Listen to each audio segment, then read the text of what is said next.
All right, welcome back to Whiskey Moments Podcast. I'm your host, Patty McCormick. Joining me today, Ash Taylor. Hey. What's up? We'll toast it up. Yes. Boom, me and my water. Strong stuff. Every part of this place is a part of me. And there ain't nowhere I'd rather be.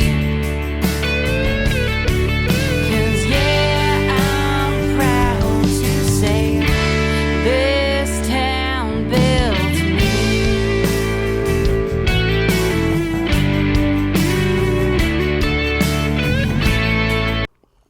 I just spilled this all over me, too. Oh, dude, you did. I did. It's okay. That's a party foul. That happens to all of us, though. We've all been there. Little We dribble? all know. Yeah, Little little dribble. Little dribble. All right. So you're not from Nashville? No, I'm not. I'm from Bakersfield, California. Wow. So, yeah, kind of Central California. Anyone listening, if you've never heard of it and you're like, where is that? Central California, it's a farm town out in the middle of nowhere. Okay. But we're kind of famous. We're kind of a big deal. So, we are the birthplace of Merle Haggard. Oh. We also, in the 70s, were actually known as the original Nashville. So, we came up with our famous Bakersfield sound. So Buck Owens, Dwight Yoakam, a lot of studio players, songwriters, they're all from my little hometown of Bakersfield, California. So That's it's cool. Yeah, it's a very musical farm town. Yeah, that's awesome. Yeah. So what pushed you to like move out here? So it was crazy. I'm actually a late starter in music. Yeah. So growing up, I basically had an older brother who was he was 15 years older than me, so much older. He was really into like Broadway and musicals and acting and all that stuff. And in fact, he still does it today. So he kind of was like, got me kind of introduced to music. And then my Nana, though, was like the sole reason that I got into country music. Yeah. I mean, oh man, yeah.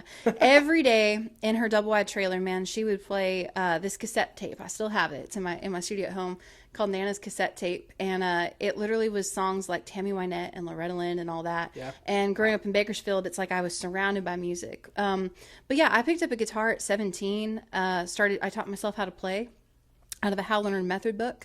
And then I actually went to audio school out in California. So I actually worked in studios in LA.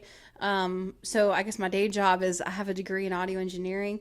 And yeah, so I kind of did a bunch of other stuff in music. And then after I graduated and was kind of working in recording studios, I really realized, I was like, man, this just isn't for me. It was a lot of work, which was one thing, but it just wasn't creative. Yeah. It's like, I don't want to get coffee for other people and wrap cables and be told how to EQ something. Like, Right. I want to just go be nuts. I want to be creative. So I really started to get into songwriting. That was like like, this seems Right. like fun. We should try this. And I had kind of experimented through the years, just little bits here and there with writing terrible songs in my bedroom. Terrible songs. Let's start there.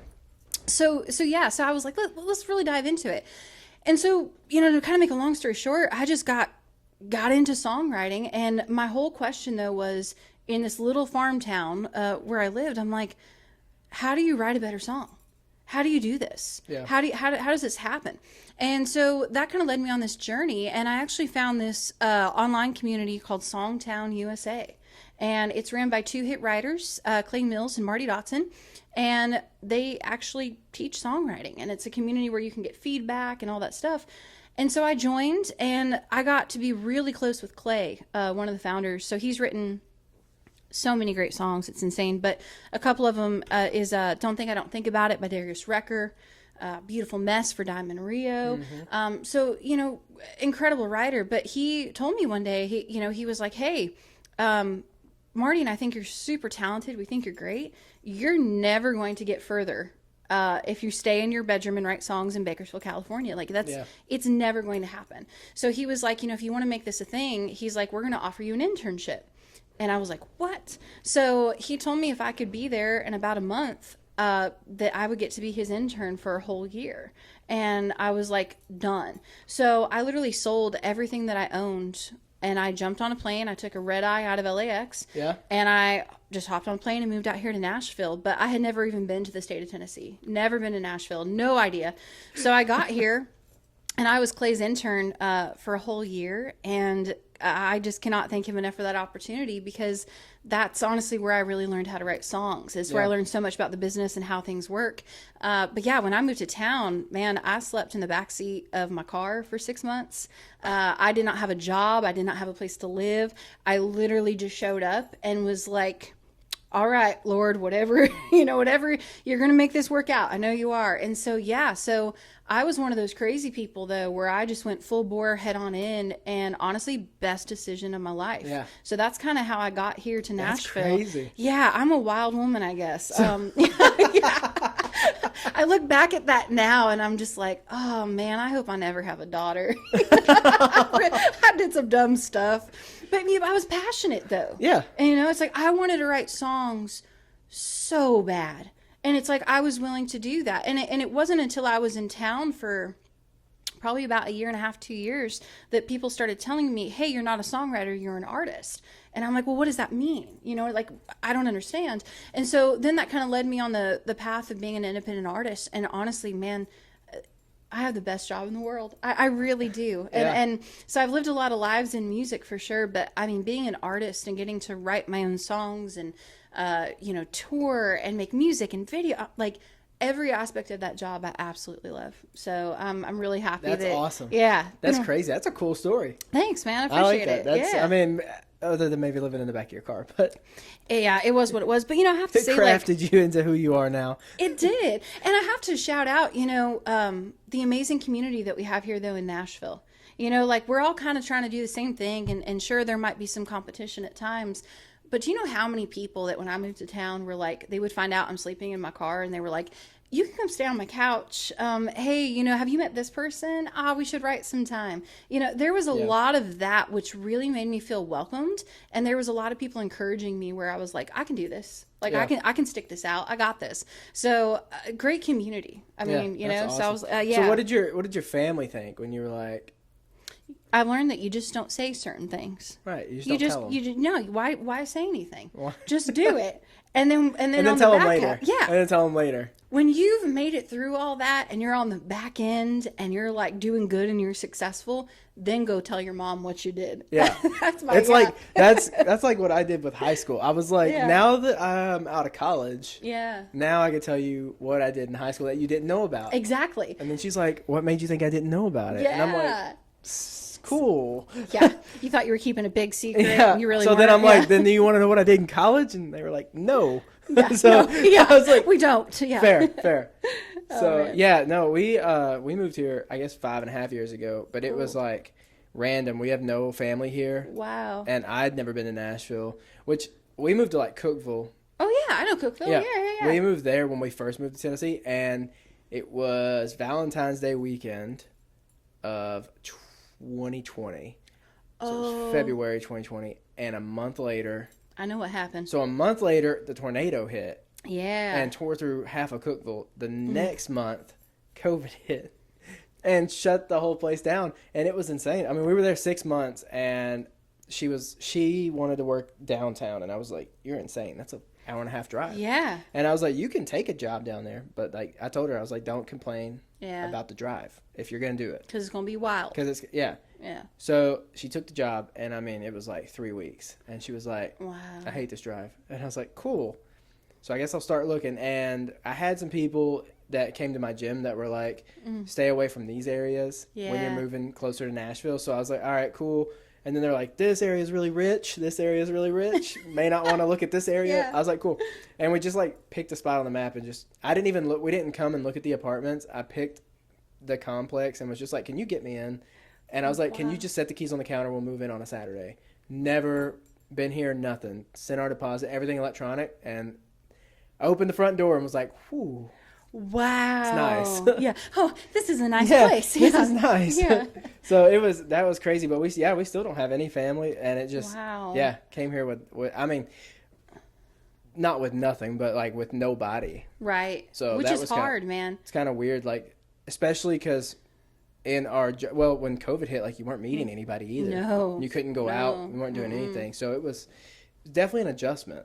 That's really rough. Like, kudos to you guys though for sticking that out, because that's the thing, community I think is such a big part of it should be of everybody's life, friends and family, Right. just having people around. So to move here with no family, but then not to be able to go out and meet new people to form that community. It was rough. Dude, that's terrible. Yeah. I told her, I was like, because we were just dating it. We moved like within 5 months of dating each other. Okay. Like barely knowing each other. We were like, Wow. let's go see what this is about. And I told her when COVID hit, I was like, we're about to find out real quick if we're gonna Yeah. work out. Yeah. Yeah. But you know what? 5.5 years later, we're married. So You know, it worked out. I guess it worked. Yeah. So, See, you're the gambling kind too, right? Oh, God. Take a chance. I love gambling. Yeah, there you go. I like the penny slots. Those are my favorite. Oh, yeah? Yeah, man. I'm a wild woman. I sit there with my water or my Shirley Temple, and I put the pennies in the machines. If I'm there too long, my husband will come get me. Be like, come on. So your husband, you met him here? Yeah. So my husband Chris is from Indiana, and I'm a California girl, and we actually met here in Nashville, believe it or not, at the Guitar Center over on Thompson Lane. Isn't that wild? Yeah, That is wild. So I had a really good friend. Her name is Dallas Remington, and she's a singer-songwriter in town, an artist. And her and I were just good buddies. We wrote songs together, we played shows together. And Chris, my now husband, was playing in her band. He was her lead guitar player. Yeah. And I didn't want a boyfriend. I was like, I'm writing songs. I got stuff to do. I got whatever. Yeah. And Dallas just, man, she was so persistent. She goes, you guys have to meet. And she's like, I swear. And she wasn't really like the matchmaking, type. She usually like not her thing, but she swore. She told me, she's like, you have to meet this guy. I swear you guys are going to be perfect together. Just do it. And I was like, okay. So we met and we're friends for a little bit. Then we started dating, and honestly, just really blessed though. I mean, he's my partner, man, all things in life, and just an amazing human being in general, and just has the best heart. He loves to help people. He loves to just encourage. But yeah, and we get to do music together. So he's my lead guitar player and my band leader. So he comes out on the road and plays shows with me. It's honestly kind of rare that I don't have him playing guitar next to me. Right. And so we get to do music together, and he comes in the studio, and that's him. Him and I play all the guitars on all of my songs that are out. He sings the harmonies, and we just kind of get to do life and music together. Awesome. Yeah. That's awesome. He also does my music videos. Sorry, No, you're good. I have to give him props for that. Yeah. So he's really Like he films them? He films them, he edits them, color corrects them, and the whole kit and caboodle. So yeah. So if you've ever gone and listened to any of my music, that's Chris playing guitar. And then if you've ever watched any of my music videos that are out, that's Chris doing his behind the camera stuff. So yeah. Is he like directing you too whenever he's filming? Is he like? Well, he tries to. Oh yeah. No, I mean we'll sit together. I mean, we'll sit together and talk about like the story and what do we want, and so him and I usually have a very unified like direction Take on it, yeah. But then sometimes he'll be like, I need you to blah blah blah, and I'm like, and then like yeah. So yeah, he does though. He tells me what to do in that instance, and I listen because he's probably right. I don't know what it looks like. I like that. Yeah. He's probably right. Yeah, he's probably right. Don't tell him I said that. He can clip that. I give you permission. he goes to, when this comes out, takes a little clip, and he just has it on repeat. It's on loop. Yeah. Every time I text him, that's like the sound he uses when I text him. Anytime you question him, he just sends it to you. He's just this. Yeah. Don't give him ideas. Yeah. I was gonna ask, how quickly after you moved here did you meet him?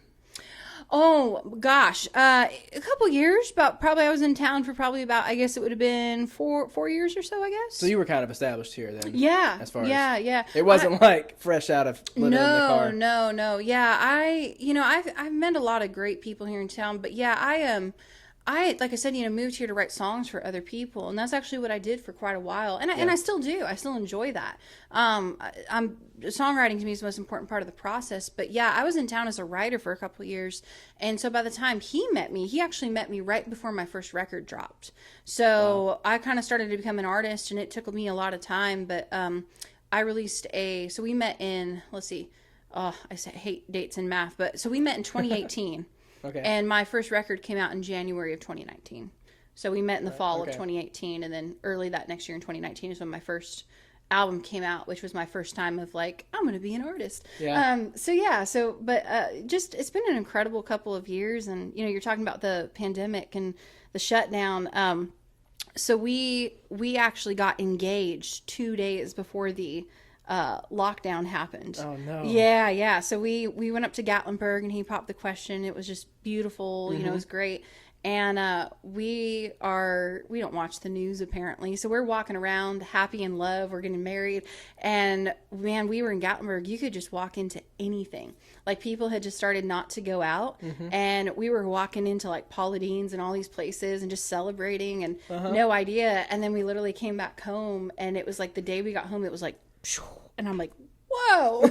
So that's how we started. Yeah. So, and we had a pandemic wedding and the tornado that hit right before the lockdown too. We were there for that. The street next to us was like completely wiped out. Wow. So yeah, I mean, we've been through a lot of stuff together, you know, and you know, during the pandemic, even start like our first year, well, our engagement, and then our first couple years of marriage, you know, we had the pandemic, we had that tornado, because when the pandemic hit, all the music went away. Right. We both lost our jobs. We lost the house we were living in. I mean, so we have truly been through the fire together. Yeah. But have never, you know, I pride myself in this. We've never fought. To this day, 7 years being together, we've never had an argument. There were times where maybe we don't see eye to eye, but we talk it out. But we really try to work together as a team in everything. And we have just been through hell and back 20 times over together, and we always figure it out. And I'm just like, that's awesome. Yeah, so he's I got some boxing gloves that I keep in the cabinet, so me and Kason can just throw hand. No, I've been there. just throw some hands, as they say. We get the whistle out and we're like, let's go. 3 minutes right now. The living room turns into like a boxing thing. You're just like, let's go. We put Rocky on the TV and we're just so you have a podcast. I do. I think you're the first person I've had on the podcast that also has a podcast. Well, thanks. Well, I love podcasts, man. I'm not going to lie. So I don't. Really? Well, I'm not going to say I don't love them. I don't listen to them, which is kind of odd. Yeah. I think like people are like, that's kind of weird. You have a podcast. I'm like, well, I don't know. Like I don't like to listen to like if I'm driving, I'd rather listen to music. I love music. Yeah. But like if I'm watching, I like to watch like Theo Von's podcast.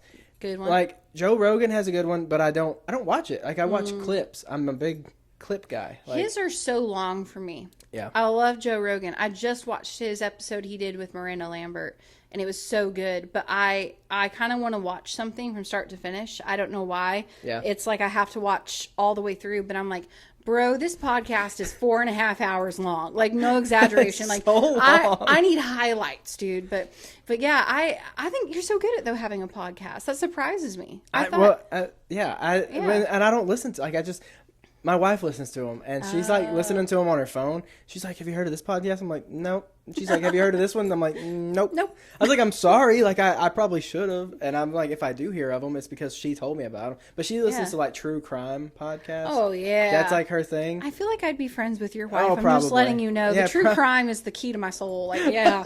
I watch way too much of that stuff. Yeah. So I find it funny. So I do enjoy podcasts.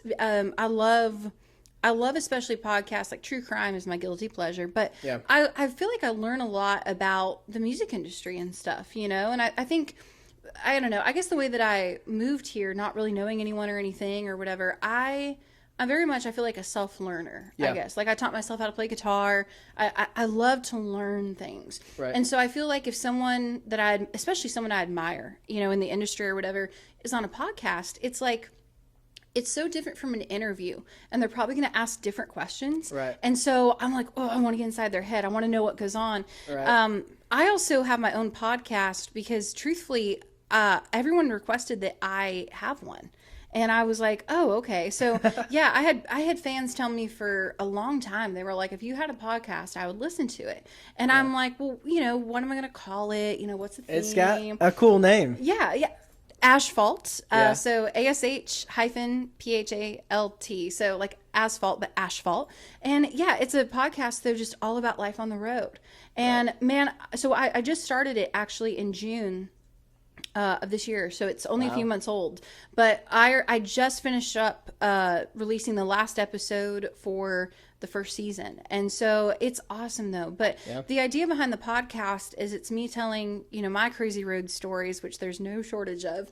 And, but it's also me, you know, interviewing people that just live life on the go, life on the road. Right. So we've had everything from traveling nurses to soldiers who were deployed overseas truck drivers, actors who have to go all over and film on location. Right. And so it's about music, but it's really just more about life on the road and what happens. And I love it. I mean, like, I'm obsessed. And so, yeah, we just finished, though, our first season of it. And then next year, I'm going to be actually filming it while out on the road.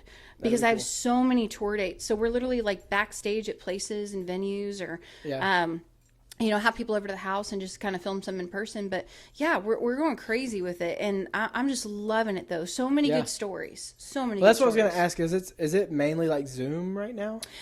So I film it using a software called StreamYard. So I've been doing it online, which online is cool because I literally the other day was filming this episode. I say the other day, I guess it was a couple months ago. I filmed an episode with someone, though, in New Zealand. Oh, that's cool. That's cool. But I feel like there's nothing like this in person. Yeah. Like, so I've had a few people that are like, do you do it via Zoom? And I'm like, I don't. Like, and I had one guy, I was like, I'll try. And then I went in my head and I was like, you know what? I'm just going to stand firm. I'm like, I'm not. Like, if you make it to Nashville, hit me up. And I did have a guy that was on a few months ago that came, he messaged me and was like, I'm from Canada. He's like, I come to Nashville every once in a while. He's like, next time I come, I want a spot on that podcast. I was like, done.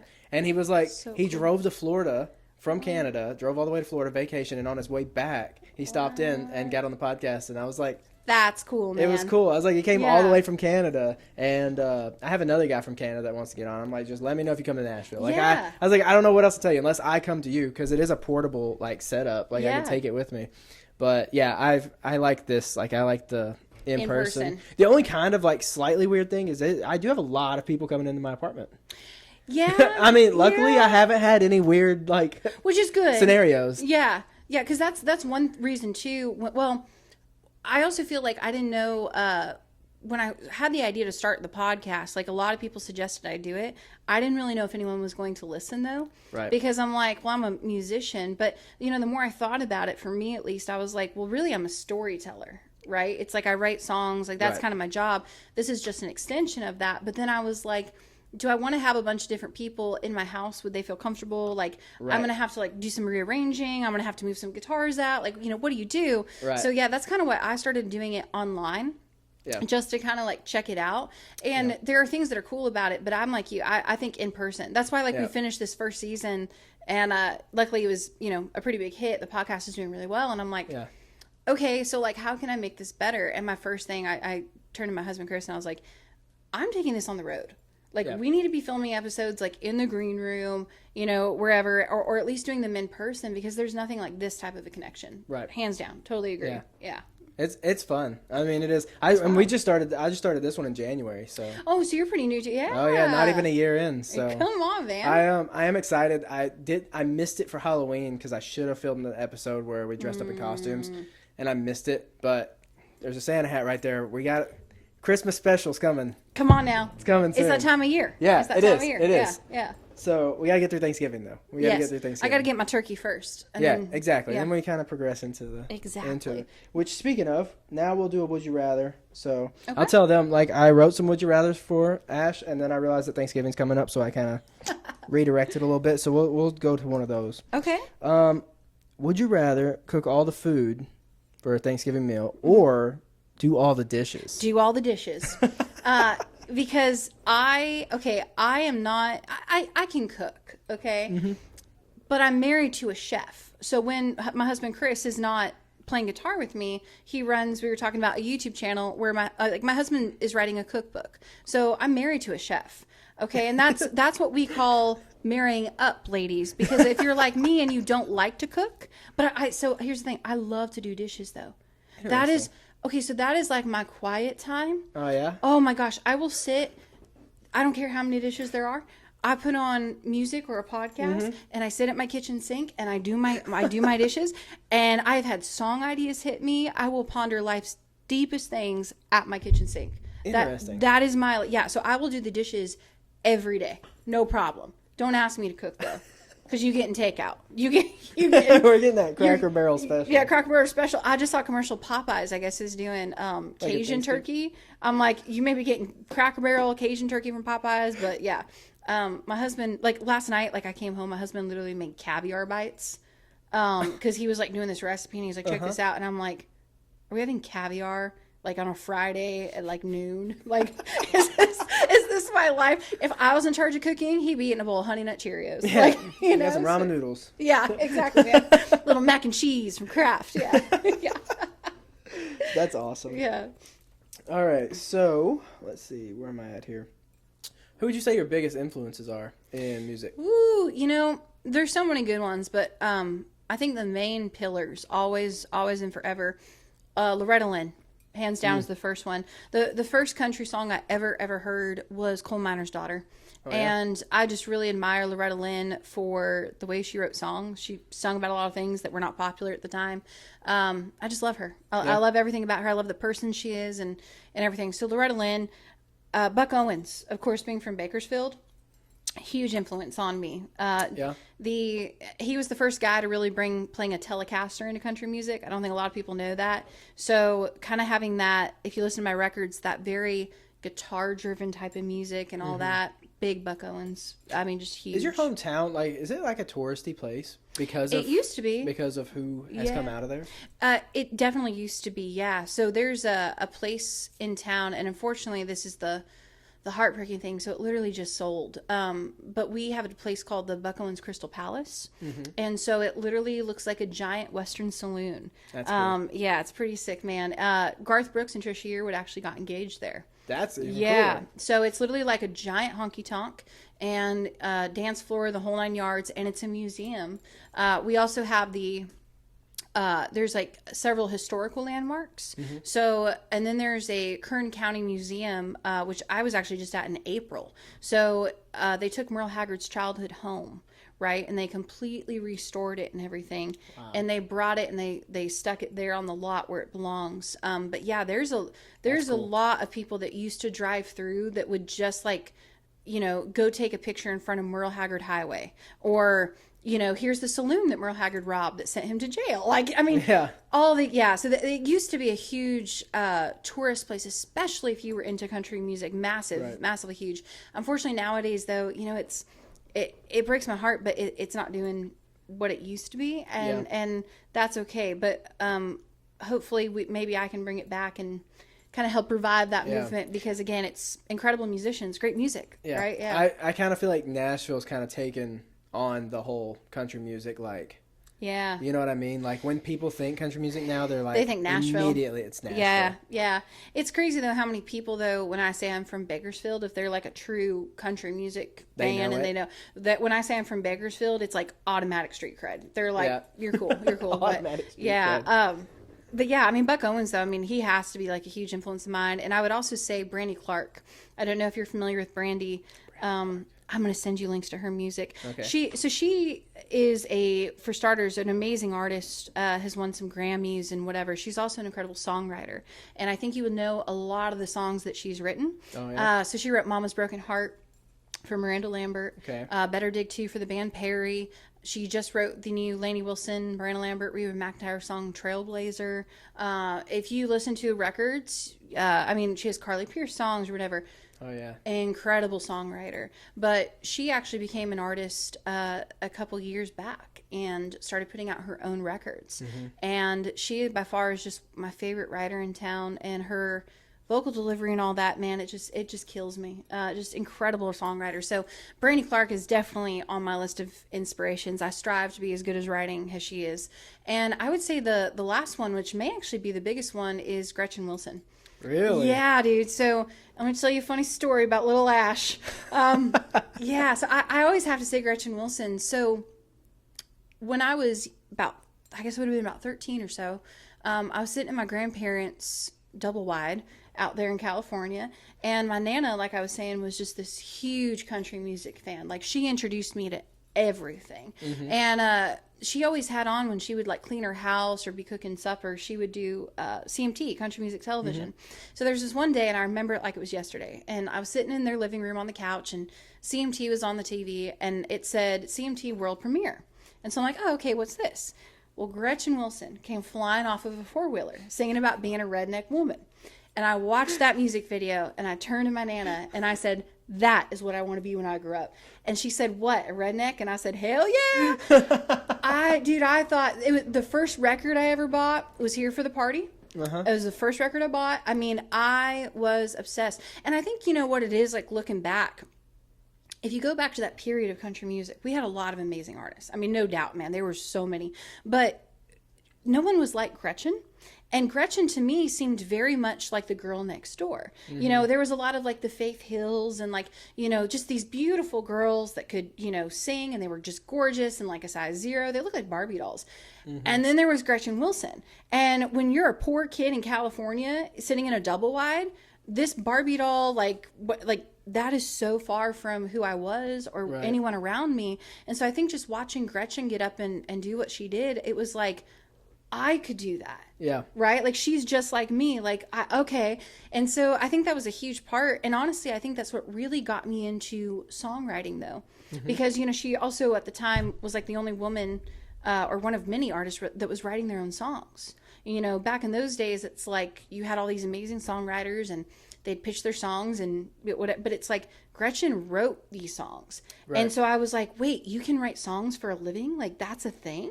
So it just kind of totally got me in, though, to this, like, I could do it. That could be an option. Mm-hmm. I could write songs. Okay. And that's when I started writing terrible songs, like messing around with it in my bedroom, trying to figure out how do I write a song as cool as Redneck Woman.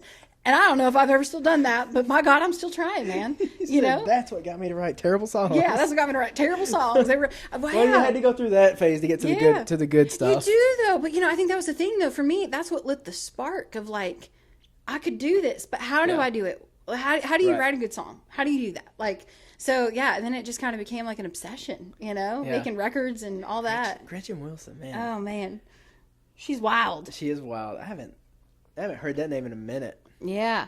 Well, you know, so I know that she kind of went away for like 20 years or so, and she really did. It's like that's a long time. Yeah. She did. I mean, like, I feel like that record dropped, and that, like, that's all I remember of Gretchen Wilson. She had that record, and then she had a second record, which was also very good, called All Jacked Up.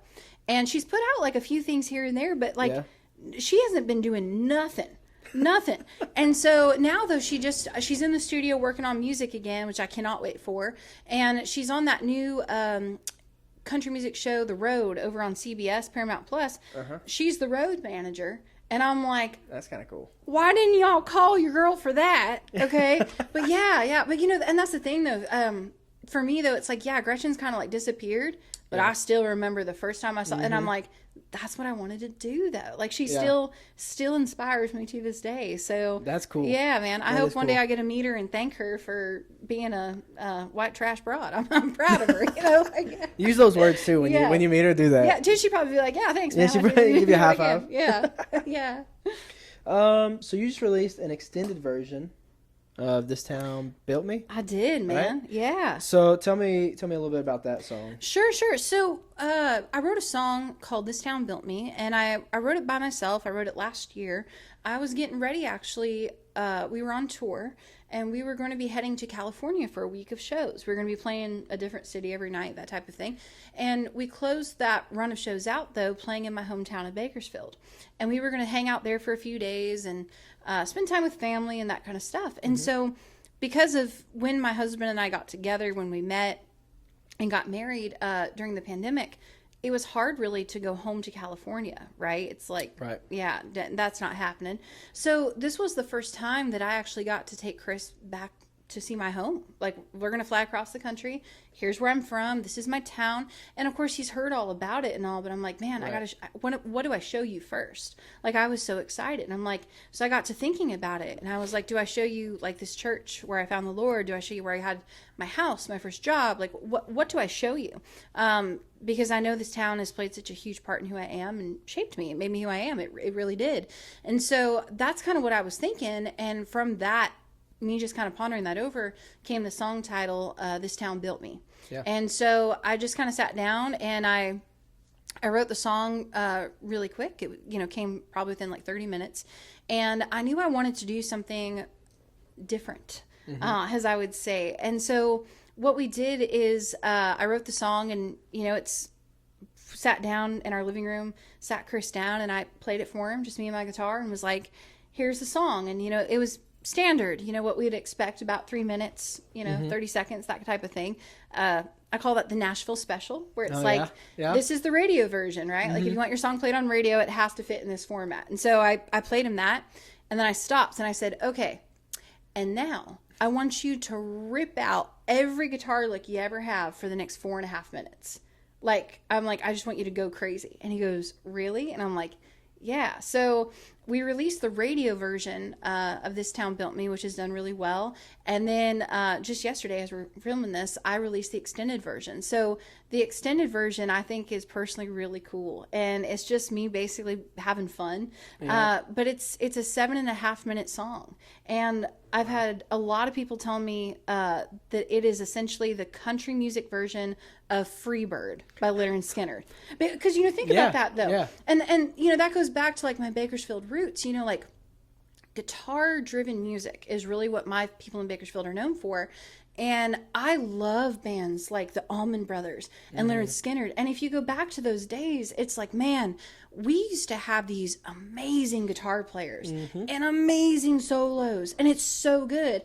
And nowadays, and not that I'm complaining, but, you know, nowadays I think so many people, when we write songs or go into the studio, we're put in this box where it's like, you got to make everything fit in this 3 minute, 30-second thing. And, oh, hey, your guitar solo is 15 seconds. Right. And, you know, I think Chris and I really do pride ourselves on being guitar players. You know, like we play on all of my records. We play live. Like that's a huge part of what we do. And I don't even want to calculate the hours of time it has taken to have those chops or whatever. Right. And it's like, man, show them off sometimes. Right. You know, have fun. But I also think people kind of miss things sometimes, you know, of kind of getting to go on a journey with a song and really like let it breathe and not be put in this little box of like, yeah, you know, it has to fit this or whatever. So that's why I have the radio version.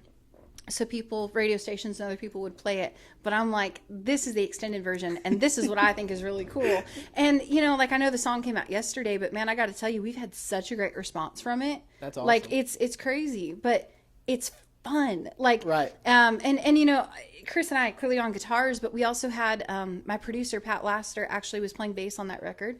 And Pat's an incredible bass player. He's played with Lori Morgan and Keith Whitley and the Charlie Daniels Band. I mean, his list of people just goes on and on. So he, you know, is a bass player by trait, but also an incredible audio engineer and producer. So he's ripping it up on the bass. And then we had Charlie Morgan on drums.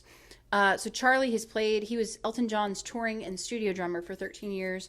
He's played with Paul McCartney. He's the guy that plays the James Bond theme song, leading like the orchestra, like insane drummer, dude. And so it's just the four of us though in a room and we're just having fun. Right. And there's even a time where we get off the click a little bit, like we speed up. We left all that in there. And then at the end of the track, you're going to hear Charlie, the drummer, laughing because he's like, I have not had that much fun. And it's like, yeah, you know, sometimes I think fun. Sometimes I think, though, that's what music should be, right? Yeah, it's like, well, so this is... it should always be fun, but I know sometimes it's a little strenuous. Yeah, but, you know, I think sometimes, and I'm guilty of this, sometimes I think it's really easy to get caught up in numbers and politics and, you know, are we doing this? Are we doing that? And so that's why I think, like, occasionally just coming out with, like, a 7.5 minute song and just saying, screw it, I don't care. I think this is cool. I think it's fun. And people kind of seem to really be responding to that, though. Yeah, you know, that's some indifference. Yeah, thanks, man. Yeah, that's cool. Yeah. All right. I guess we kind of covered this a little bit, but your 2026 goals for music, I guess you said you're going to be on the road. Yeah. So last year, I was really grateful, very grateful. I actually went out on my first headlining tour last year. So I've played in bars and all that, you know, since moving to town. I've done the Broadway thing, I've done whatever. But last year we actually went out and we did my first headlining solo tour, and dude, it was awesome. Yeah. It was so great. Yeah. And we had so many great opportunities, so much good stuff.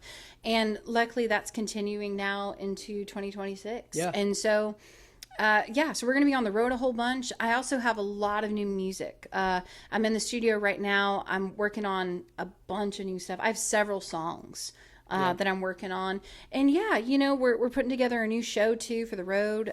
Clearly I'm going to have my new season of my podcast and we just got all kinds of stuff. Yeah. I'm also writing a book, believe it or not. Oh yeah? I'm starting to. Yeah. So I'll tell you about it if it's cool, not to like go crazy off, but I think like I'm just a very creative person.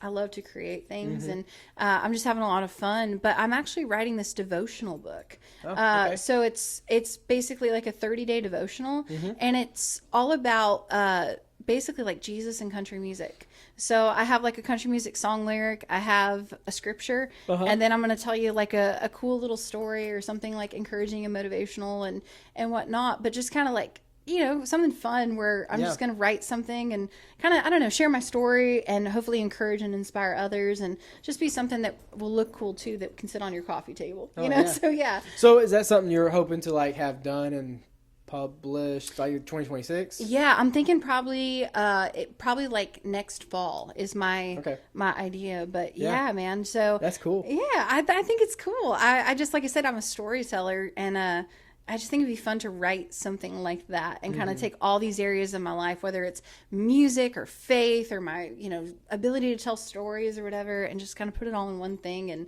have something out there that people could hopefully enjoy. Yeah. Yeah. You got a lot of things going. Podcast, music. Thanks, man. Yeah. I don't like Books. To sleep, I guess. Yeah. Yeah. You need to just get like an RV and just live out of that, so you're not paying a mortgage or rent while you're on the road so much. I thought about that, yeah, and I would call it the big rolling turd. And have you ever seen that movie RV? Have you seen that? It's been too long. That's an old movie. It is, but dude, that movie is like funny. It's fun. It's old now. Yeah, like early 2000s. Yeah, like early to mid 2000s. I can't remember when, but that's what they called the RV in the movie is the big rolling turd, and I just find that hilarious. And so I told Chris, I said we should get an RV and be me, him, and our golden retriever, and just call it the big rolling turd and like go hit the road. I think it'd be great, man. Yeah, that's perfect. I think it'd be super awesome. Then you could have something else going with that. I don't know what it would be. I don't know. Maybe we'll paint it. Do like personal vlogs in it. Yeah. We could charge people money to take pictures in front of the big rolling turd. There you go. Yeah. There you go. That's perfect. It starts that's making money for you. Exactly. I think you kind of covered this too. I have on here, was music always the dream?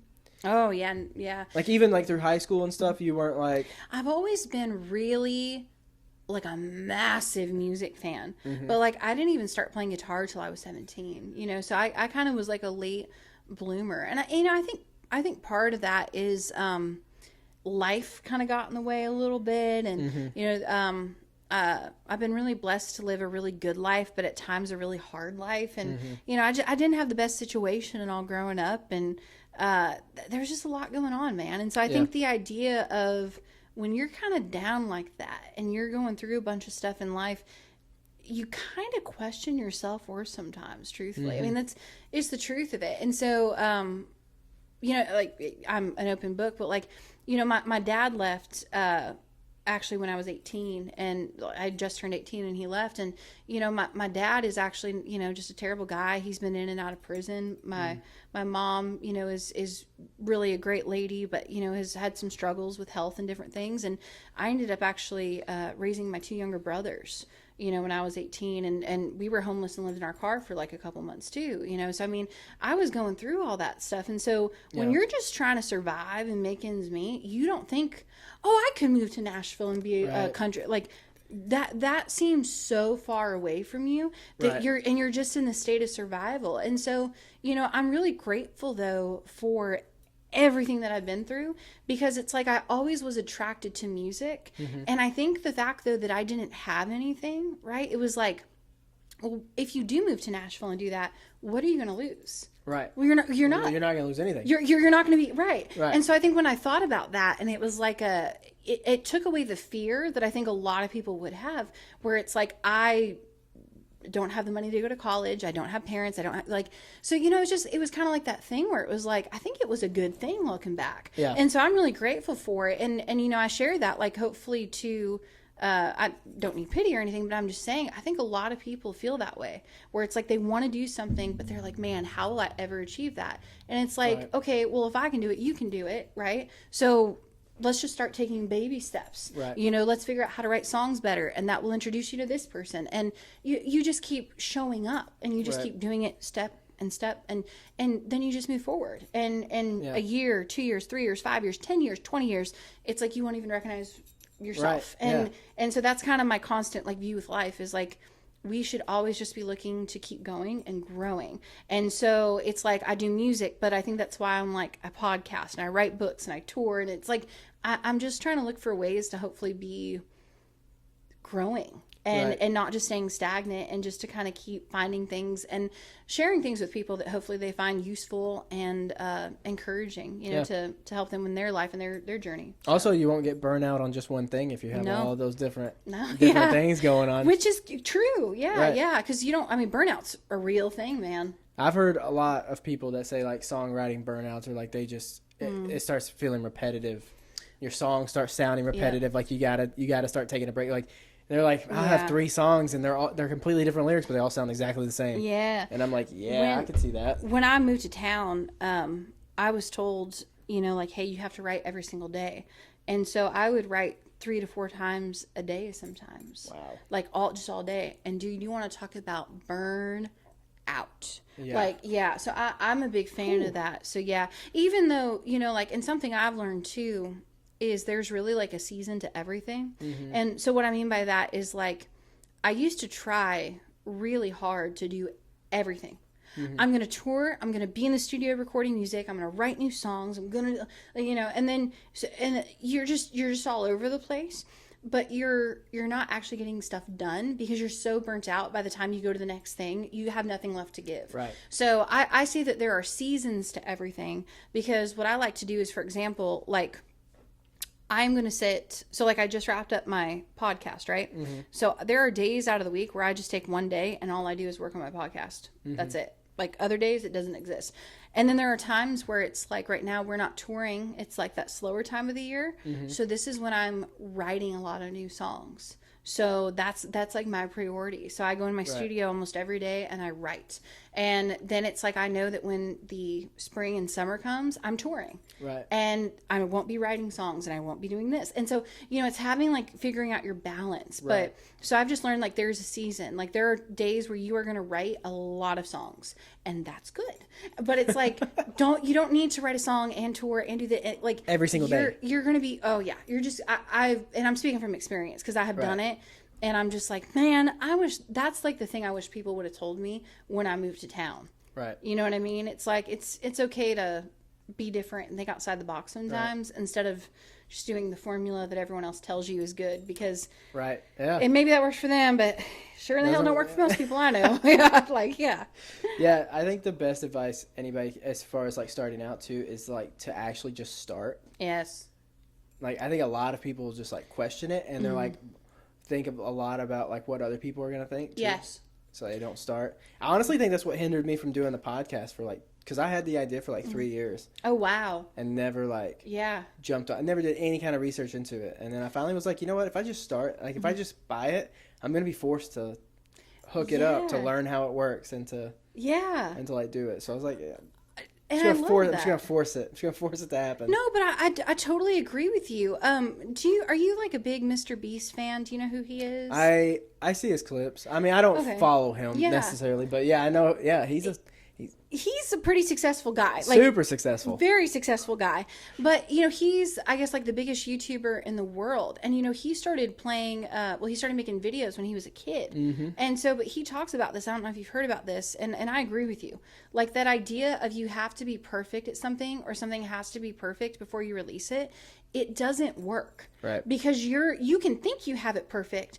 And then there's nothing like getting your hands dirty and actually going and doing it. And you go, oh, that didn't work. Right. So then you know, but yeah, if you're doing it, you can tweak. But he has a saying, which is every time that you make a video, pick one thing and do it better than you did the last time.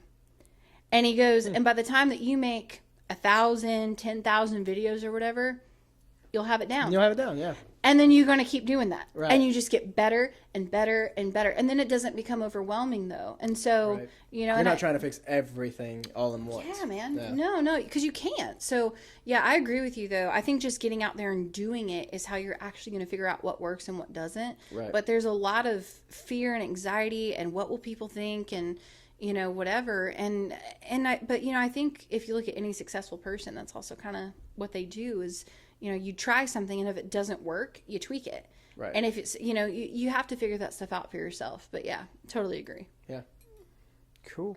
We got some Thanksgiving questions. Not just would you rather, it's just some, you know. Yeah. Let's see. Oh, yeah, here it is. Favorite Thanksgiving side dish? Sweet potato casserole. Sweet potato casserole. Yeah, I mean, with bacon and marshmallows on top. So I've seen those. Yeah. I've seen them. I have not actually tasted one. I don't like sweet potatoes though. Oh. So I would never. But I always wondered how marshmallows and sweet potatoes go together. Like heaven. Well, like PB&J. Like that. Well, and then you get I think the sweet potato is sweet. And then the marshmallow is also a little sweet, but it kind of has a little bit of that creamy kind of texture because they're melted. Right. And then when Chris makes it for Thanksgiving, he puts bacon and like brown sugar and cinnamon on top. So you're getting then that like saltiness. So it's sweet and it's salty and it tastes like heaven. Yeah. I love that. That's stuff, like the man. thing you look forward to? Yeah, that's my favorite. Yeah. I mean, tell me your country without telling me your country. It's like, I like the sweet potatoes. Yeah, but oh man, they're good. I mean, I like turkey and all that kind of stuff too. But that's probably one thing that Chris makes every year for Thanksgiving that just always makes me feel good. It's comfort food. Right. Yeah, hey, yeah. I love everything at Thanksgiving. So me too. Me too. Yeah. All right. So when does the tree go up? This year our plan is to have it up on Black Friday. Day after Thanksgiving. A day after Thanksgiving, yeah. So that's what we always did at home. Smart. And this year I brought the totes up. We literally put out our like village and our stockings and everything last night. And I was like, I should bring the tree up. And I was like, you can do it. I can wait. Yeah. But yeah, and I'm thinking like, I don't know when I want to put it up. Like, it's too early to do it like the first. Like, there's people doing it right after Halloween. Yeah. I can't. It's like way too early. Yeah, I agree. Because I've done it before, and then I'm like, why is the tree like? It's like December 3rd, and you're like, it's still not Christmas. You're like, this is taking forever. Yeah, it doesn't speed anything up. No, I totally agree. We started this tradition a couple years ago on the weekends after Thanksgiving, so like Black Friday weekend and all. Chris and I will try to we start usually with the outside. And so we'll go, we go crazy, man. We go crazy on the outside of our house. We go nuts. So we start there and then because we'll usually have family stay with us for a couple days. And then we go inside and we just go nuts in there too. But yeah, I love Christmas. It's my favorite time of year. But I'm like with you, I also love Thanksgiving. Right. And I feel like the time to take time for gratitude, right? So important. So I'm like, the tree needs to go up after Thanksgiving, but like, not November 1st. Like, give it time, guys. Right. Enjoy your turkey. Yeah. And then go decorate for Christmas. Right. Yeah. Yeah. My mom, right, when we used to go home for Thanksgiving, she used to make me and my brother go up in the attic and get the tree down and bring it down right after Thanksgiving. So like after she's cleaned up the dining room and everything and she's got the dishes, she's like, all right, go get the tree. And we bring it down but she wouldn't start decorating or anything until the next day.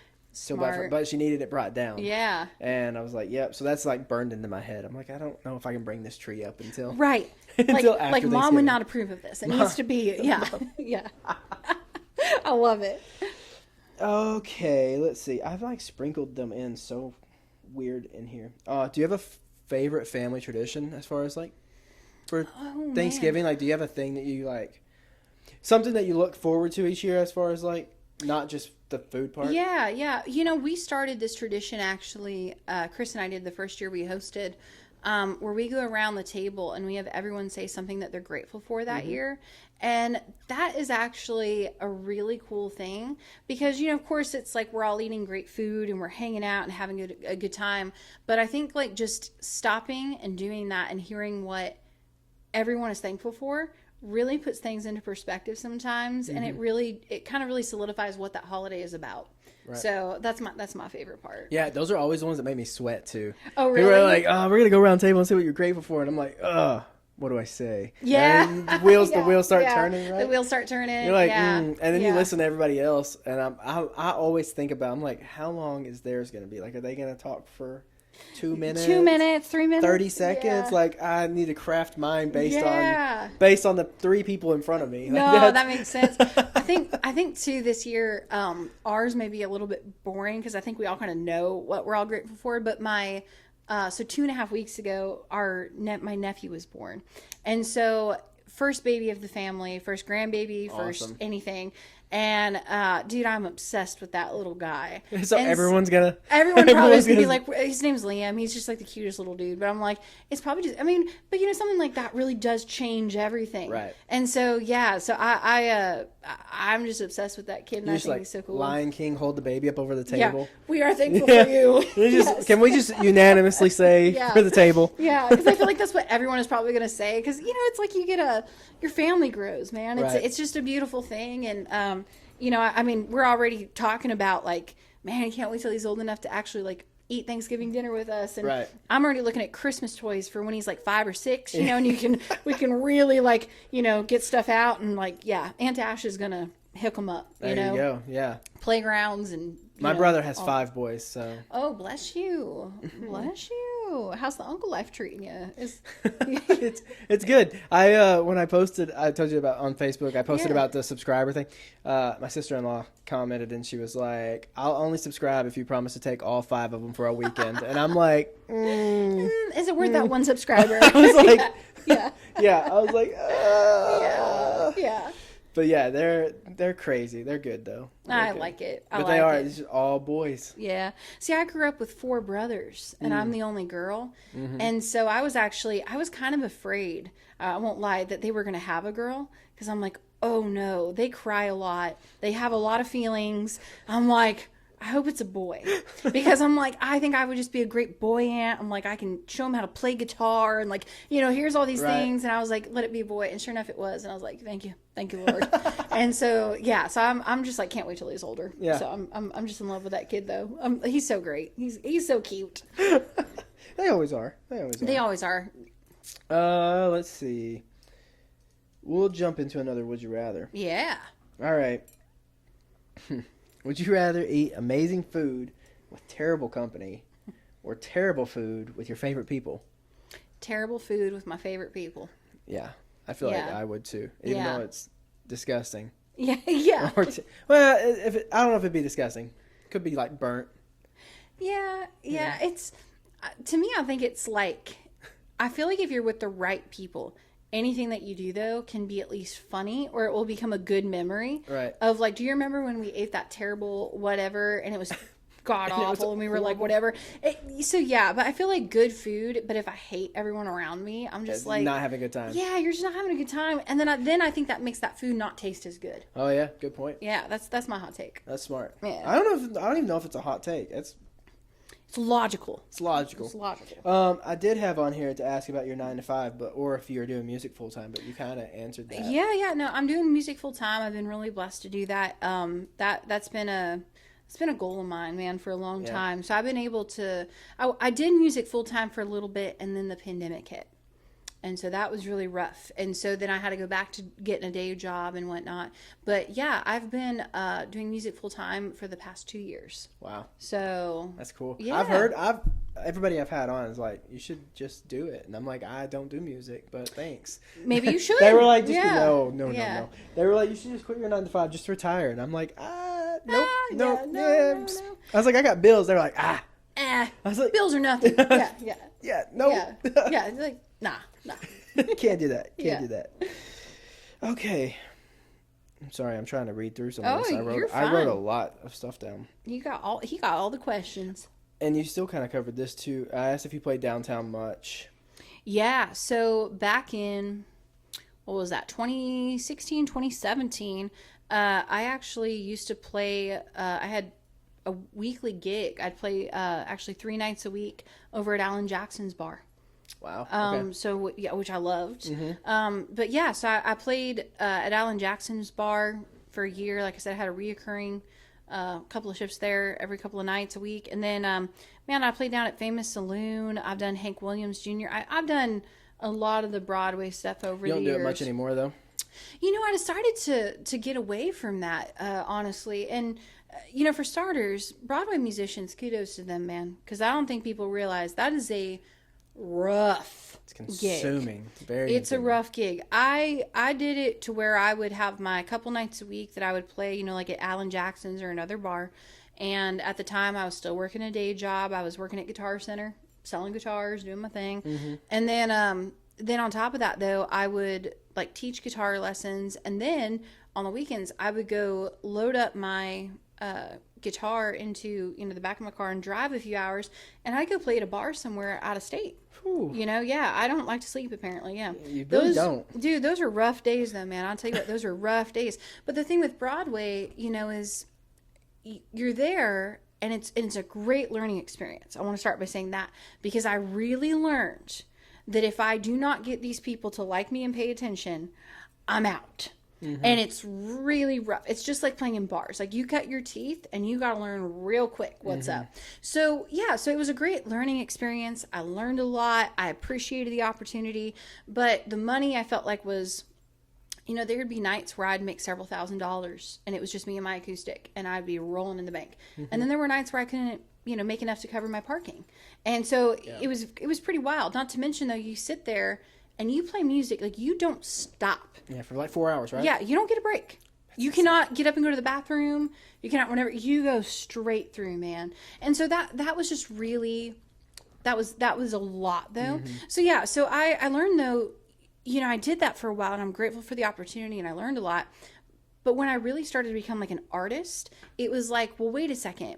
Is it really benefiting me to go and do that and play other people's songs when I really came here to play my own stuff? Like, that's my goal. Right. So, so my shows nowadays, though, like, I honestly very rarely do covers. Yeah. Like, I'd have to really go brush up if you were like, play blah, blah, blah. I'm like, I don't know. Because that was my dream, though. It's like, man, if I write songs and whatnot, and I mean, there's a couple covers we'll pull out in a set if it's appropriate, but I really love to play like listening rooms and like all kinds of shows like that where they're ticketed, and it's like, well, you're paying to hear my music, and so that's my big goal, and for me, it just makes the most sense, you know. So, that's cool. And I do think that like most artists have to go through like that Broadway scene a little bit, just to like get into it, I guess, and kind of that you learn a lot, like you said. Like you learn so much, man. You learn so much about yourself. Yep. And other people. And other people. And other people. And why not to drink? That's people do dumb stuff when they're drunk. Yeah.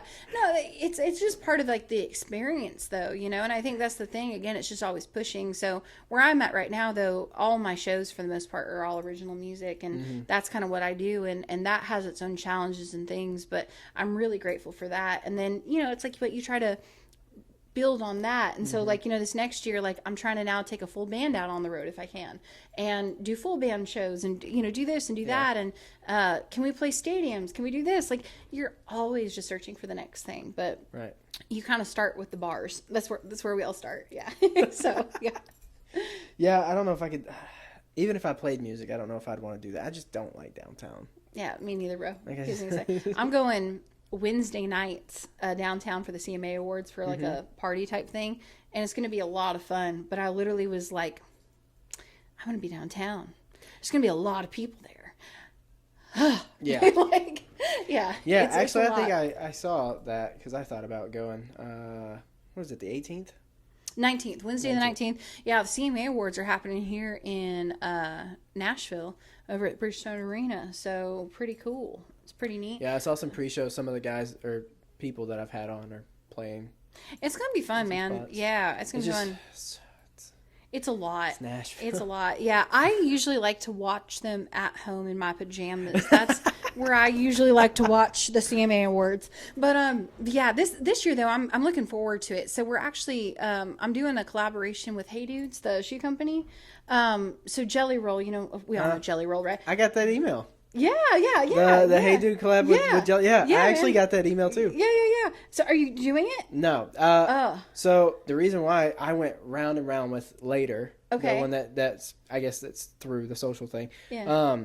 And my Facebook, like, you have to have a page. And I have two. Okay. But apparently my main Facebook is not an admin on them, and I can't make it an admin, and it's making me really mad, and I gave up. That sucks. They tried. They sent me like 12 emails, and they were like trying to help me diagnose it, like fix it. And I finally just gave up. Like I probably could figure it out if I sat there for like long enough. Yeah. But I gave up because I have it where like my Instagram's hooked into my Facebook, and I have 2 separates because I have my personal and the podcast. It's a lot. It's a lot. I was like, you know what? For a free pair of pages, I was like, I'm okay. Yeah. No. But I did look at, and I was wanting to go. But dude, yeah, no, I'm going. Listen, if I'm not wearing boots, I'm wearing Hey Dudes. And you know who I love is Jelly Rollin' Bunny. And you watch Bunny's podcast, by the way? I've seen clips.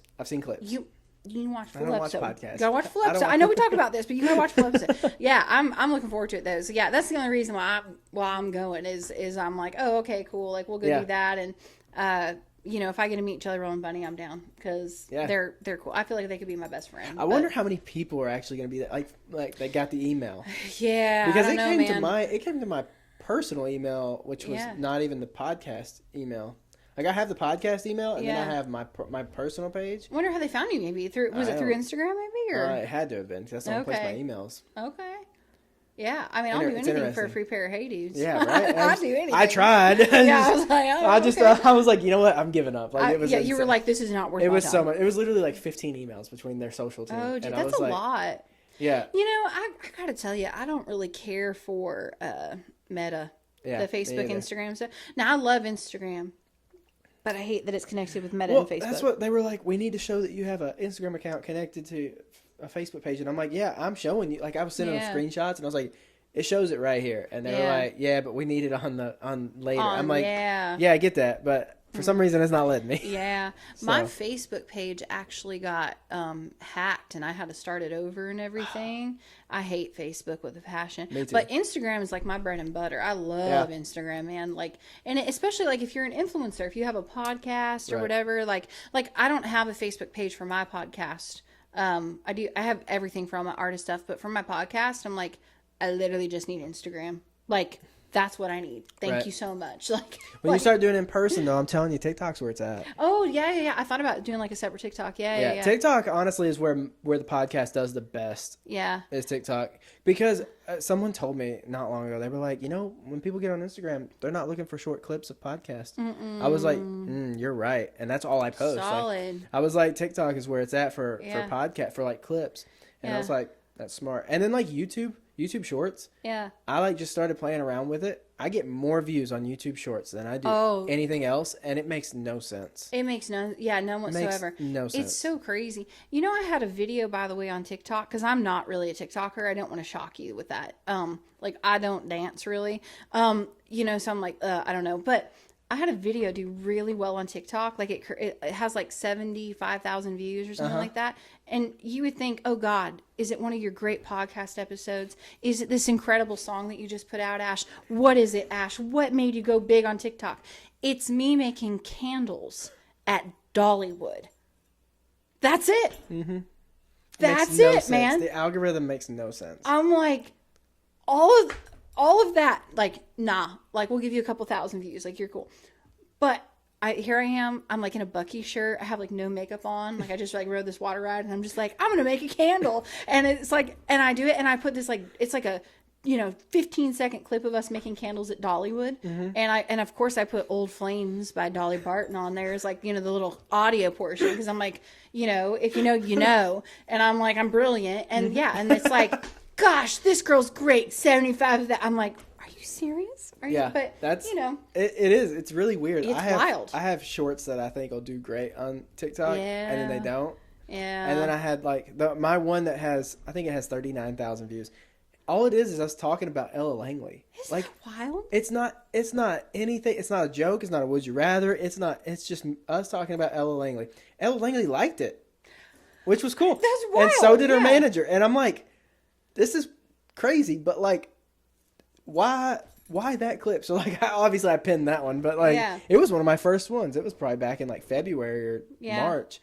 It just doesn't make sense. It doesn't. And then everyone's like, just post. Like, even if you don't think that short clip is good, just post it. And I'm like, but I don't. Sometimes AI doesn't know how to clip stuff. Like, it's like right in the middle. Also, have you seen the AI song? Yes, I have heard about this. Walk My Walk. Have you heard it? No, I haven't heard it. I listened to it fully for the first time last night. Okay. And played it for my wife in the truck. Okay. And I told her, I was like, listen, I'm not going to I didn't tell her anything about it. She didn't know about it. I just said, I'm going to play the song for you. Tell me what you think. Uh-huh. And I played it, and we're about halfway through, and she's like, what's this guy's, like, ethnicity? And I was like, it's AI. And she's like, is it? And I was like, yeah. I was like, this is fully AI. Wow. And she's like, it doesn't sound like it. I said, it's good, isn't it? I was like, that's sad. It's crazy. It really is crazy to think that that's like that's the thing. What's going to happen. That's the thing. And then I found another song, and I can't tell if it's AI or not. Like, now I'm questioning everything. Because this person's singing, and I'm like, oh, it sounds like AI. It could be. Which could be a really horrible insult if it's not. Yeah. Like I would never say it, but like the name of the I guess group or band or whatever it is, just sounds. It kind of sounds like something ChatGPT would come up with. Yeah. And like it kind of sounds like that AI song, and I'm like, you know what, this is insane. I think it's that's the thing. I think some people are against AI, some are for it, and to me, I view AI as a tool. Right. Like if you're trying to do a podcast or you're a musician or whatever. It can give you some cool tips and tricks and advice on when to post, what hashtags to use. Like there's definitely a place for it. So I think it's super cool. But with like the music side of things, it is crazy like how good it's gotten to. But, someone the other day, I was actually doing an interview and they were like, I bet you're really upset about it. And I'm like, no, I'm actually not. And here's why. Because so if AI is taken off and all these people are like, oh, whatever, then there's going to be a large group of people that are like, oh, I'm so against this. I don't want it. I want real music. I want to go listen to this 7.5 minute song with real guitar players. They're going to want drives people to your music. They want authenticity. And I know we hear that word so much and it's like, oh gosh, but it's true. And so, I've even started, cause that's the thing. It's like, I'm never going to do an AI song or use an AI song, whatever. Right. It's like, to me, I look at that and I go, man, I've spent so much time and effort and money and these things to have the ability to sing and write songs and whatever. So I'm like, man, I'd rather just connect with people and just kind of keep it real. And, one of the things I did right after the pandemic, actually, kind of like when I was trying to get back into music, and I thought this was wild, is I went and actually did a acoustic record. Okay. I did an EP. It was 3 songs, 3 of my originals, called the Acoustic Sessions. Mm-hmm. Super simple, basic. It's Chris and I in a room. So you got 2 guitars, 2 vocals. Mm-hmm. That's it. You can hear mistakes. You can hear all those things. People ate that up, man. Mm-hmm. People love that. Yeah, because, that's the thing. I think everything, you don't know nowadays whether something is real or not. Mm-hmm. And you're just like, is that AI? I'm not sure. What? So it's hard. Mm-hmm. But I think when you can connect with somebody and it's very clear, like, wow, this is a real person telling you a story, singing, taking you on this experience, whatever. It's like, I think that's what people are hungry for, right. And it's like not trying to sell someone something or beat them up over the head. So I'm excited when people are like, the whole AI thing, because I'm like, people are going to be finding them some Ash Taylor on Spotify. They're like, yeah, man. I blame T-Pain, right? Auto-tune. Auto-tune started it all. Yeah. It's true. And yeah, man. It worked for him, but he can actually sing. So, I mean. Yeah. Well, but it's a great tool. I think of the song Believe by, is it Believe? Yeah, Believe by Cher. That was like the first big one where they started really like showing the effect of auto-tune and what it can do. And it's like I was somewhere the other day, I was like in a store and that song came on and I literally was like, this is terrible. And I remember hating it when it came out, but now I listen to it and I go, it was brilliant. Like so amazing. Smart. Because it was so different though. Right. At the time it was so different. I'm like, that is so cool. I'm like dancing to it. I'm like, yeah. I'm like, it's good stuff. Okay, another would you rather, but it's not Thanksgiving themed. Oh, okay. Would you rather be able to listen to every genre of music besides what you play, or only play your music for crowds who don't know you? Oh. Okay, I'm going to go with this answer, and this may not be what folks are expecting. I actually, believe it or not, would rather play for crowds of people who don't know me. And here's why.